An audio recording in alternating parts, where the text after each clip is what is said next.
இந்த மக்கள் இசைக்கான நோக்கம் என்ன? வேறு ஏதாவது கோவமா? ஏன்னா சரியான அங்கீகாரம் வந்து சில இசைகளுக்கு கிடைப்பதில்லைங்கிற கோவமா? அதோட அங்கீகாரம் தான் அது ஆராண்டாம்.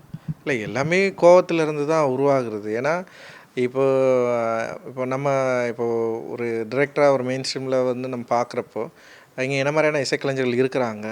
அவங்களுக்கு கிடைக்கக்கூடிய அங்கீகாரம் ஏன் என்னுடைய தெருவுல இப்போ என்னுடைய திருவிழாக்கள்ல பாடிட்டுருக்கிற இல்லை மக்களை இப்போ திருவிழாவில் வந்து கிட்டத்தட்ட ஒரு 10,000 பேர் 20,000 பேர் கூடுற ஒரு பகுதியில் ராஜாராணி ஆட்டம் ஆடுற ஒருத்தவங்களோ இல்லை வந்து தெருக்கூத்து இசைக்கலைஞரோ இல்லை வந்து பறை இசைக்கலைஞரோ இல்லை நாதஸ்வர கலைஞரோ இவர்களுடைய இவர்களை ரசிக்கக்கூடிய மக்கள் அங்கே பரவலாக இருக்கிறப்போ இவ்வளோ மக்கள் ரசிக்கக்கூடிய இசைக்கலைஞர்கள் ஏன் வந்து மேடை ஏற்றப்படாமல் இருக்கிறாங்க, அவங்களுக்கு ஏன் மேடை தராமல் இருக்குது அப்படின்றது ஒரு பெரிய கேள்வியாக எனக்கு வந்து இருந்தது. குறிப்பாக இப்போ கானா இசைக்கிற இசைக்கலைஞர்களுடைய நன்மதிப்பு இங்கே என்னவா இருக்குது, அண்டு ஒப்பாரி பாடுகிற இசைக்கலைஞர்களுடைய மதிப்பு இந்த சமூகத்தில் என்னவா இருக்குது.